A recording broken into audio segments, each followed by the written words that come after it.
Stranger things 5 volume 2 के trailer को देखने के बाद फैंस को लगता है कि रेड ड्रैगन यानी कि थेसल हाइड्रा आने वाला है। 11 की डेथ होने वाली है, शायद वेक्ना विल को मैनिपुलेट करने वाला है। एंड इस वीडियो में मैं आपको प्रूफ्स दिखाने वाला हूं कि आखिर फैंस को जो लगता है वो सही क्यों हो सकता है। प्रूफ दिखाऊंगा आपको कि आखिर क्यों थेसल हाइड्रा आ सकता है, वेक्ना आखिर विल को मैनिपुलेट कैसे कर रहा है, इसके प्रूफ को देखेंगे। एंड 11 के मरने के चांसेस एक्चुअली में क्यों है वो भी मैं आपको बताने वाला हूं। तो बात करेंगे इन चीजों के बारे में इस वाली वीडियो में। स्टार्ट करने से पहले बिल्कुल छोटी सी रिक्वेस्ट है, सब्सक्राइब कर दीजिए एंड फटाक से चालू करते हैं। सबसे पहले रेड ड्रैगन से ही बात शुरू करते हैं। भाई मुझे लगता है कि सबसे पॉपुलर एंड ट्रेंडिंग टॉपिक फिलहाल यही है कि रेड ड्रैगन आएगा या फिर नहीं आएगा। हमने देखा कि वो जो रेड फायरबॉल है उसमें से एक ऐसा फ्लेयर निकला जो कि रेड ड्रैगन के हेड की तरह ही लग रहा है। इसके ऊपर हम लोग वीडियो बना चुके हैं ऑलरेडी एंड बात कर चुके हैं, तो वो तो नहीं पता कि एग्जैक्टली रेड ड्रैगन है या फिर नहीं, लेकिन एक टीज और है, एक ईस्टर एग आप कह सकते हो और है, जो कि शायद ऐसा प्रूव करता है कि एक्चुअली में रेड ड्रैगन यानी कि थेसल हाइड्रा आने वाला है। एक सीन हम लोग देखते हैं ट्रेलर में जहां पे हम लोग देखते हैं कि स्टीव एंड डस्टिन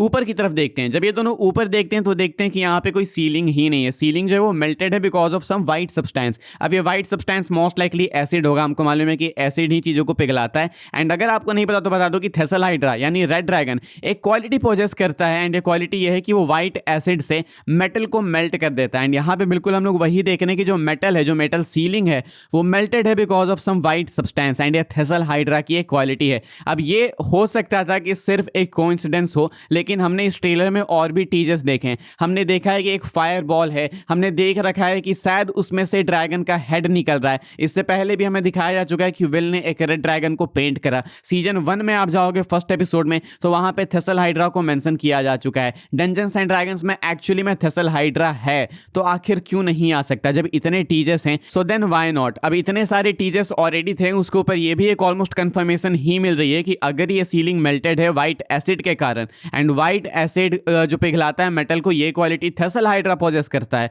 तो देन इट्स ऑब्वियस कि ये रेड ड्रैगन थेसल हाइड्रा के लिए ही है। तो एक बहुत ही पॉपुलर प्रेडिक्शन है फिलहाल ट्विटर के ऊपर जो कि मैं आपको बता रहा हूं। एंड इसके बारे में आप लोग क्या सोचते हैं लिख के बताना। This is possibly yet another tease की शायद रेड ड्रैगन यानी थेसल हाइड्रा हमें सीजन 5 के एंड तक देखने को मिल सकता है, वर्ल्ड एंड के टाइम पे। अब हम लोग बात करते हैं कि क्या एक्चुअली में वेक्ना विल को मैनिपुलेट कर रहा है। मैं बता चुका हूं आपको कि वेक्ना जब आया था सीजन 5 के एपिसोड 4 में, आया, विल को डायलॉग दिए उसने एंड उसके बाद चला गया। तो लोगों को लगा कि फालतू में आया, क्यों आया, फिर आया क्यों था? उसके दो मोटिव्स थे। एक तो डेमोगॉगन्स को जिंदा करना ताकि वो बच्चे ले आ सकें, एंड दूसरा कि वो विल की पावर्स को जगाना चाहता था। लोगों ने देखा कि विल की पावर्स जाग गई, बट यही तो मास्टर प्लान था वेक्ना का। वेक्ना को हमेशा से स्टार्टिंग से एक हेल्पिंग हैंड की नीड रही है। उसने 11 से हेल्प मांगी, 11 उसको हेल्प नहीं करा, उल्टा उस पर ही प्रहार कर दिया। वाह, ज्यादा हिंदी हो गई, उस पर ही अटैक कर दिया। अब इधर जो अपना वेक्ना है वो विल की हेल्प लेता है, लेकिन वेक्ना को पता है कि विल को अभी तक पता नहीं था कि विल के पास भी पावर्स है। वेक्ना को उन्हीं पावर्स की नीड है विल से हेल्प लेने के लिए, तो विल को वो पावर्स जगानी होगी। तो अब वो पावर्स जगाई कैसे जाए?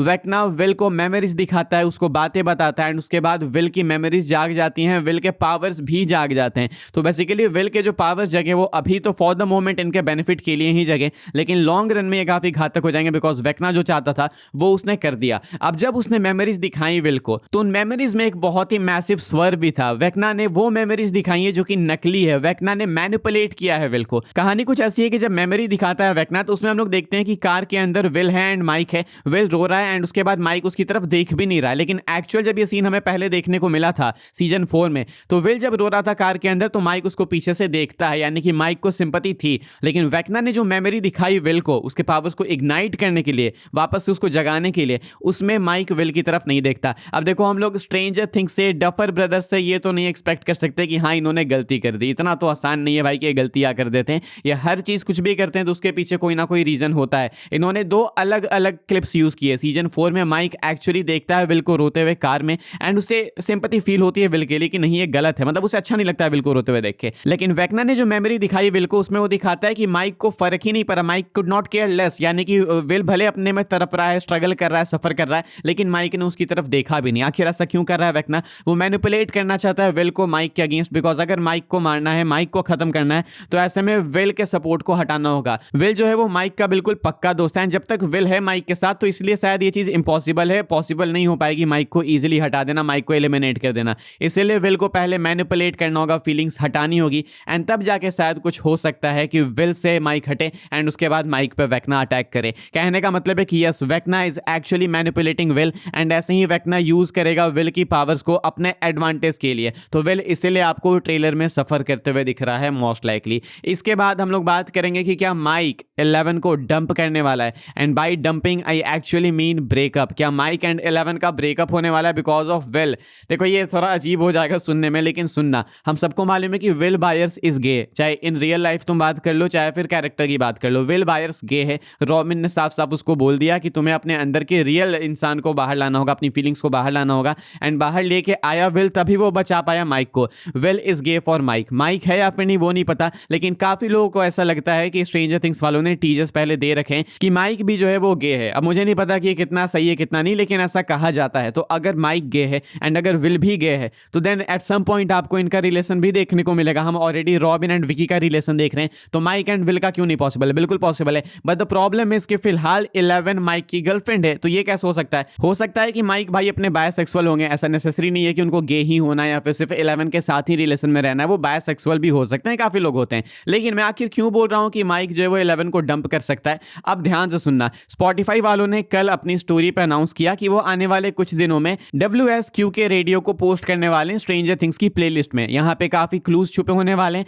आखिरी क्लू 18 दिसंबर को मिलेगा एंड उसके बाद आप कुछ हिडन कंटेंट अनलॉक कर पाओगे। तो ये जब होगा वो मैं आपको बताऊंगा, लेकिन फिलहाल इन्होंने डे 1 के क्लूज जो है वो रिलीज कर दिया एंड फैंस ने इसको ऑलरेडी क्रैक भी कर लिया है। कहा ऐसा जा रहा है कि आप WSQK की प्लेलिस्ट में जाओगे एंड ब्रॉडकास्ट 6 को सुनोगे तो वहां पे रॉबिन कहती है, do I have any John Hughes fans tuned in today? Fun fact time and there will be a quiz, so screw those thinking caps on tight. This next track was featured in mega blockbuster Pretty in Pink, starring the one, the only Molly Ringwald. This is Molly's third number 3, can you believe, film with Johnny H, and I'd personally give this like a 5 out of 5 stars.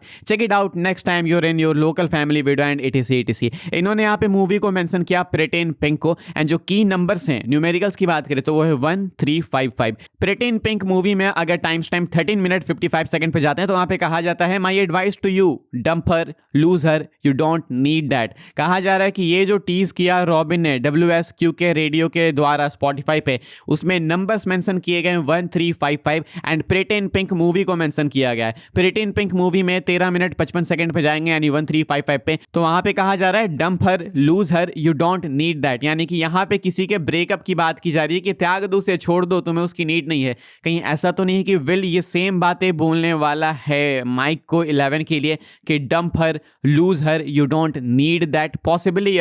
ये WSQK जो playlist है बहुत important आने वाले कुछ दिनों के लिए।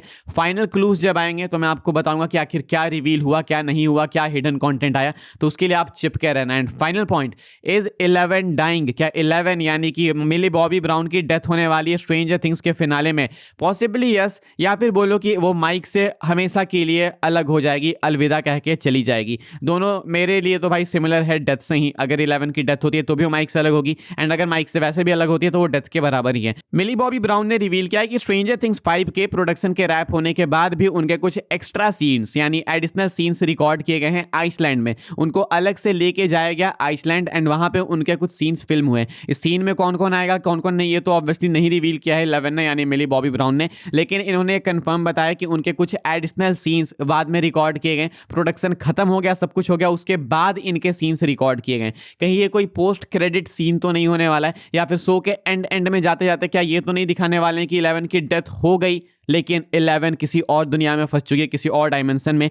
आइसलैंड में जाके क्या शूट किया इन्होंने? बाय द वे आइसलैंड से ये मत सोचना कि बर्फीली दुनिया होगी, अपना ग्रीनलैंड एक्चुअली में आइसलैंड है एंड आइसलैंड ग्रीनलैंड है। तो यहाँ पे आइस वगैरह नहीं, यहाँ पे बल्कि आपको ग्रीनरी देखने को मिलेगी। तो आखिर 11 को अलग से क्यों लेके गए, मिली बॉबी ब्राउन को अलग से क्यों लेके गए? क्या ये कोई हिंट है कि हमें एंड में जाके कोई पोस्ट क्रेडिट सीन देखने को मिलेगा जो कि बहुत इंपॉर्टेंट होगा? शायद हमें पता लगे कि 11 की अगर डेथ हो गई एपिसोड में, सीजन में, तो 11 उसके बाद कहाँ गई? लोगों की नजरों में इसकी डेथ हो गई लेकिन 11 अभी भी किसी और डायमेंशन में जिंदा है। तो पॉसिबली ऐसा हो सकता है। तो आज अभी इस वाली वीडियो के लिए तो भाई यही कुछ ब्रेकडाउन था जो ट्विटर पे इंटरनेट पे चल रहा है, वो मैं आपको बता रहा था। लेट मी नो कि आप लोग क्या सोचते हैं भाई, एंड बिल्कुल फ्री है सब्सक्राइब करना, सब्सक्राइब कीजिए। मैं आपसे मिलूंगा कल, जाते जाते वीडियो को लाइक भी कर देना एंड शेयर भी कर देना अपने उन फ्रेंड्स के साथ में जो कि स्ट्रेंजर थिंग्स को एंजॉय करते हैं, एंड अपने उन फैमिली मेंबर्स के साथ में जो कि पसंद करते हैं स्ट्रेंजर थिंग्स को देखना। अभी के लिए इतना ही था, मिलते हैं आपसे अगली वीडियो में जल्दी ही।